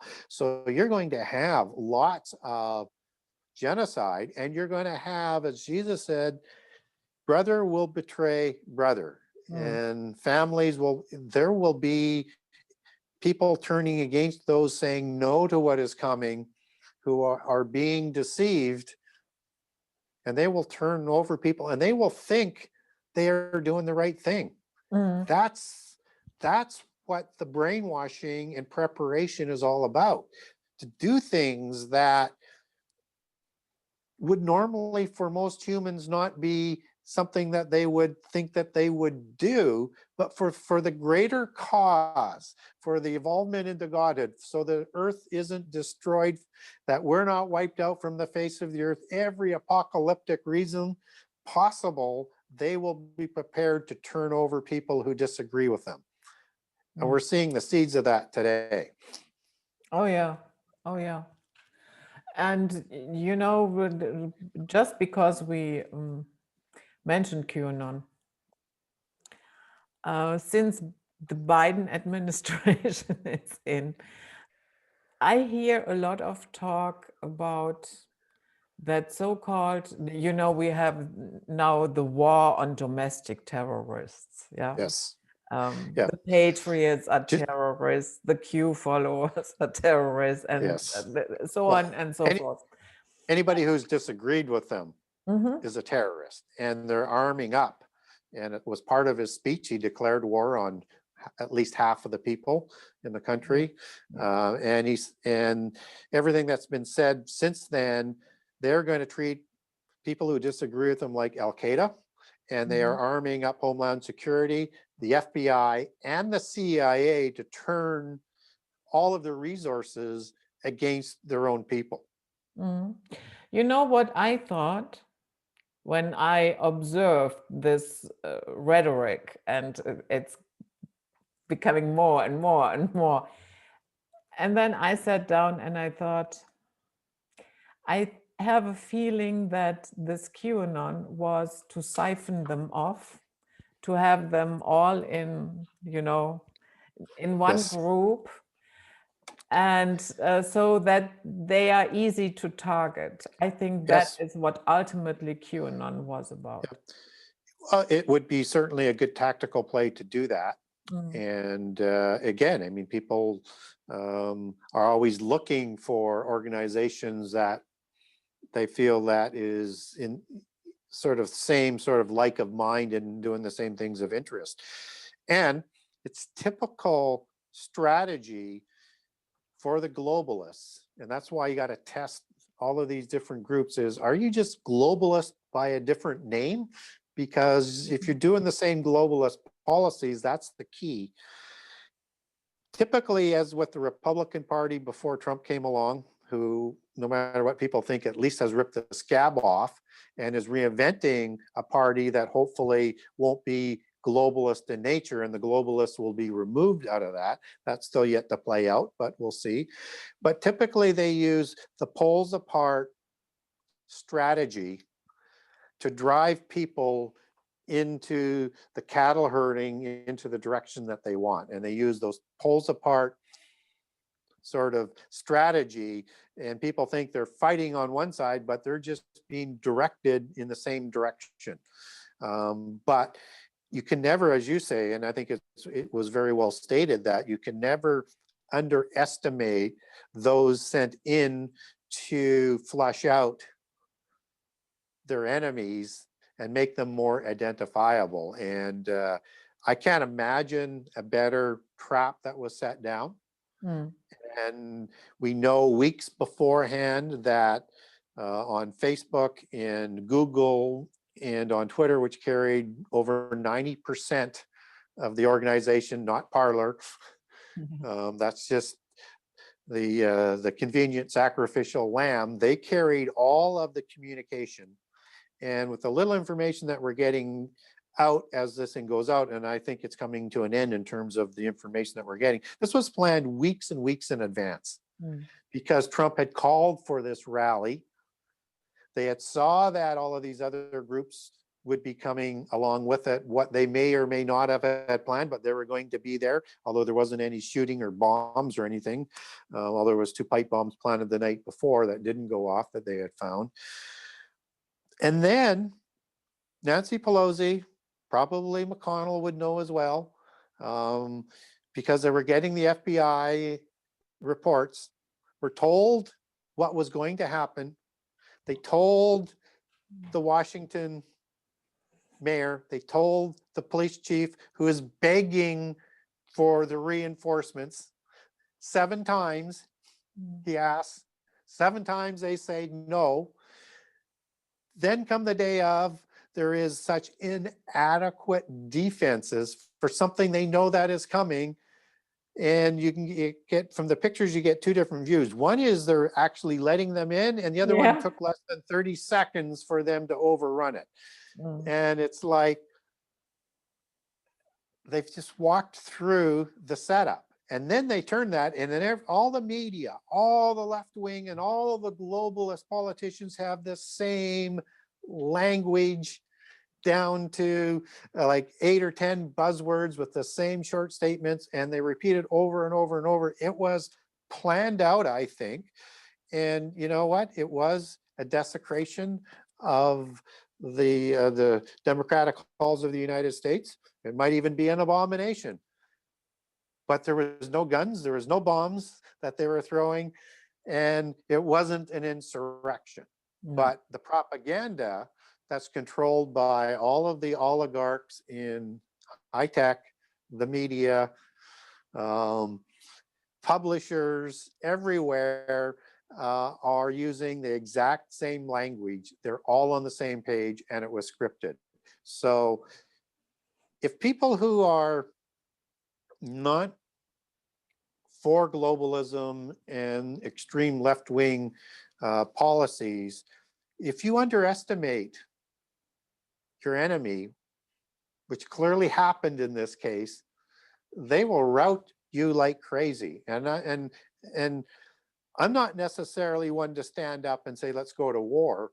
But if you are going to battle them, however it is, in the place of public speak or on the battlefield, you better prepare properly to do that battle, because you have no idea how much power they have. And we're just starting to get a glimpse of seeing how much power they actually have. So,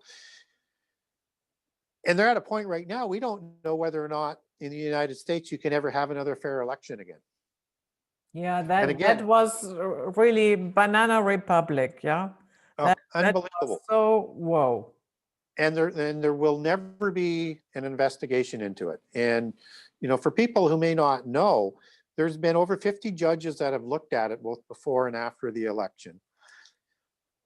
Most of them refused to hear it on standing, that you're talking to the right people. And then they would put in, and even if you go through this process that we're telling you about, it, we're writing into our ruling right now, you can't come back to us again anyways, because we won't hear it. The few judges that actually heard the information said, we're only going to give you 20 minutes of time to present the evidence, even though you say you've got a whole bunch more. Then they came back and ruled and said, well, we haven't seen enough evidence to overrule it. And you had them challenging the changes to the election policies, which is against the Constitution, before the election. And the judges said, there has been a crime committed now, so you can't do this. And then afterwards they said, well, you didn't do it in time, or you don't have standing. And then there's still another 30 lawsuits. But you would think with what happened in the Capitol, with the division in the country, there would be this olive branch to settle things down and say, we're going to have a proper investigation into the election, bipartisan, above board, with transparency in the public, and the same with what happened with the falling down of the defenses for the riot. But that's not ever going to happen. No, no, it's not. And that's how powerful they are. Yeah, and the entire deception is, you know, it's on all levels, and it's woven in a fashion that is not easy to decipher. It is. And they can break every law they want and do everything that's unconstitutional and never get challenged on it.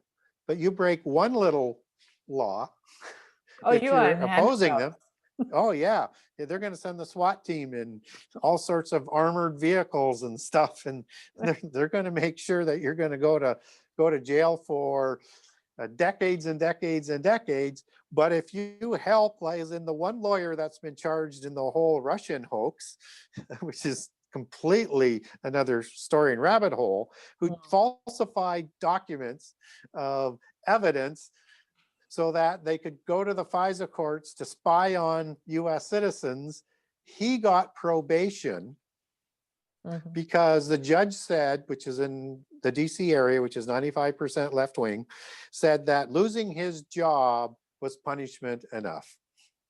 Oh, yeah. Yeah, sure. But all of the innocent people that the special prosecutor and his team did against Trump people, they had decade-long, multiple decade sentences that were given to them. Fortunately, Trump pardoned some of them because it was an absolute persecution. Most of them who didn't break any laws, and the ones they did, okay, they broke the laws, but how they were charged and investigated and how they're punished is so far beyond the pale. And the charges that they were charged with are ones that the left does all the time, Mhm. and they don't even get investigated. Yeah, exactly. Do you have a feeling things are accelerating, speeding Oh, up? yes. Yeah. Yes, Me too. things in the last year have gone to a pace that is hard to keep up. And I think that pace is going to go on more. Now, it doesn't mean that there may not be a pushback for a while, Mm. because we may not be at that time where they can actually get everything done. But no matter what, it never gets pushed back all the way. So it's like, you know, what used to happen in World War I, where you'd have people coming out of the trenches, they take a few hundred yards, then get pushed back. And Mm. that's kind of what might happen, but they will continually sort of advance their positions. But you know, today, I mean, you're seeing more of it. I mean, things like the pandemics and things play into all of this, and people don't understand that. And of course, the WHO organization, who had a week-long investigation in China now, you know, came out and said, "Well, it was definitely transferred from an Animal. animal of some sort we can't identify." Mm. Yeah, yeah. It's like, yeah, there we go. Mm. There we go. I mean, so, but that just sort of ennobles the globalists. But what's happening is, at least in North America, is as they're trying to reduce our standard of living down to the level of other countries, and they're trying to increase the power of China. And I think that is extraordinarily dangerous. But China has a vassal president today, so Mm. they're probably going to get everything that they want, and that's going to help things speed up again as well. And typically, in the past, you could look forward to 2 years down the road in the U.S. or 4 years, and you might get things moving in the other direction. But with what they did in this last election and what they're doing in terms of no transparency, suggests Mm. that no matter what happens, they're not giving up power going forward. Yeah.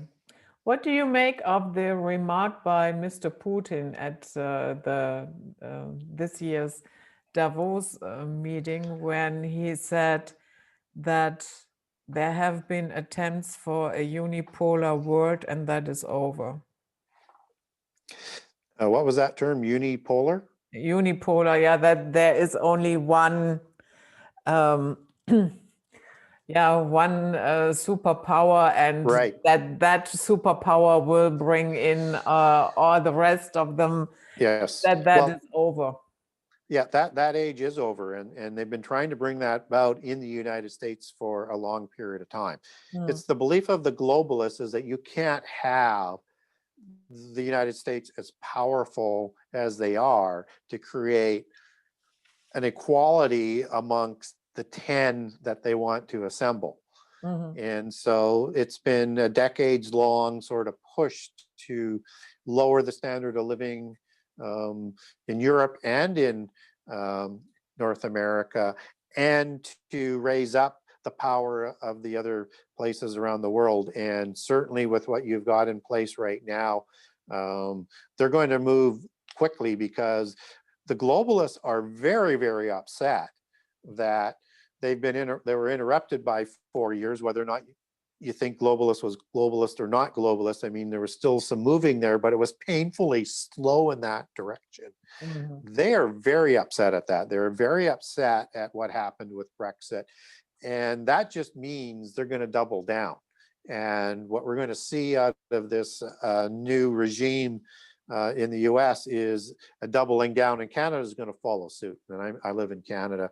I mean, we have somebody there that is, you know, a puppet of the global. He was, when he got elected, he said, we're the first post-national state in the world. In other words, I'm part of the whole globalist community, and we're no longer Canada, and everything I do is going to be designed to be part of this world that we're trying to create. But we ought not to be surprised at that, because his father, who married a Sinclair, which makes him a Sinclair, was a member of the Club of Rome, and he was part of the meetings. And those are the people who set up these 10 groups of nations around the world, and were organized in the 60s and are continuing to work away at bringing about this 10 regional 10 king empire that they want to bring about. That's the new Atlantis. So we shouldn't be surprised that he had said that. I mean, he is, but again, people, you know, in the last election, even though he's as corrupt as you can be, he's, people said, we voted for him anyways. I said, how could you vote for corruption? There's other parties you could have voted for, even if you didn't like the major opposition party. And they just, well, what do you mean we could have voted for? We have to vote for him, but he's corrupt. Well, who else were we supposed to vote for? Well, you got 4 or 5 other parties. Why did you vote for corruption? They're brainwashed. I mean, they absolutely look over everything that the globalists do. And that's because the media, you know, they fawn over him just as they do over Biden right now. I mean, I can't believe such a right turn. I know it was coming, but you would think they would be trying to, at least for a while, put on a little bit of a show, but they're not. They're just slobbering sycophants, and they're part of the whole media propaganda swing to control a one-party state. And now they're literally saying they're going to wipe out in the US. So it's coming to Canada. So whatever happens there comes up to Canada very quickly thereafter. But there may be a pushback. And so people shouldn't be too over the heels in terms of where we are. There's still lots of things to come about in the chronology to bring about the last 7 years.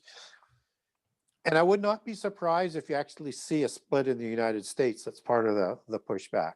And a split that would go right up the middle of the continent and into Canada.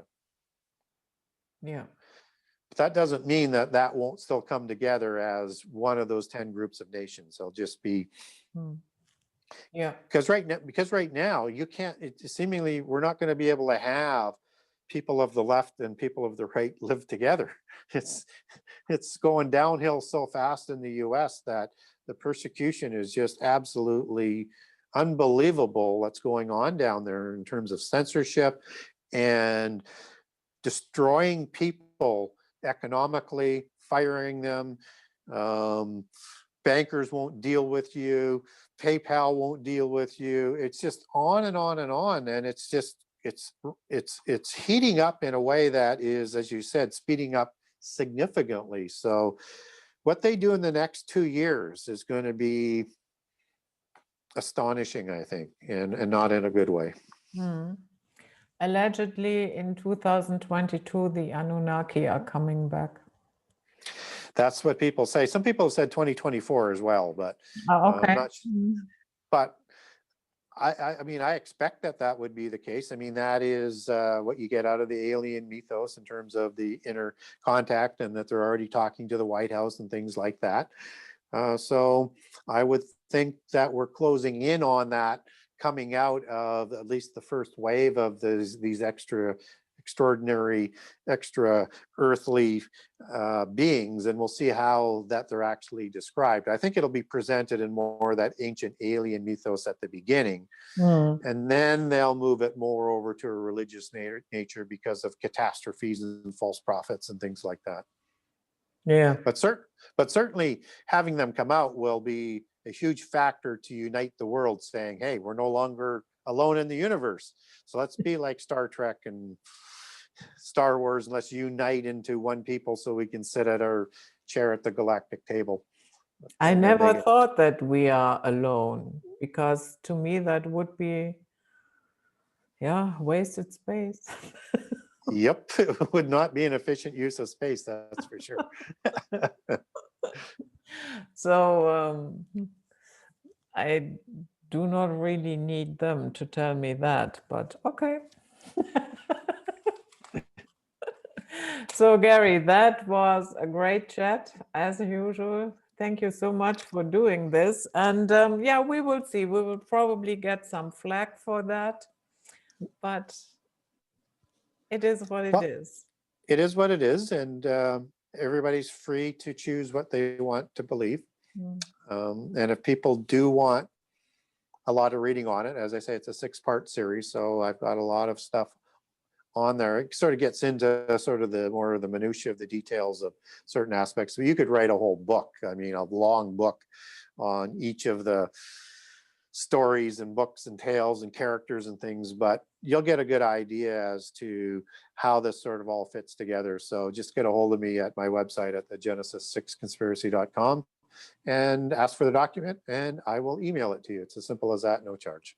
Yeah, perfect. So thanks again for coming. This was it. Night Flight for today with the wonderful Gary Wayne and the Chronicles of Narnia. We see you all next time. Stay safe and sound out there, and enjoy your life. Bye-bye.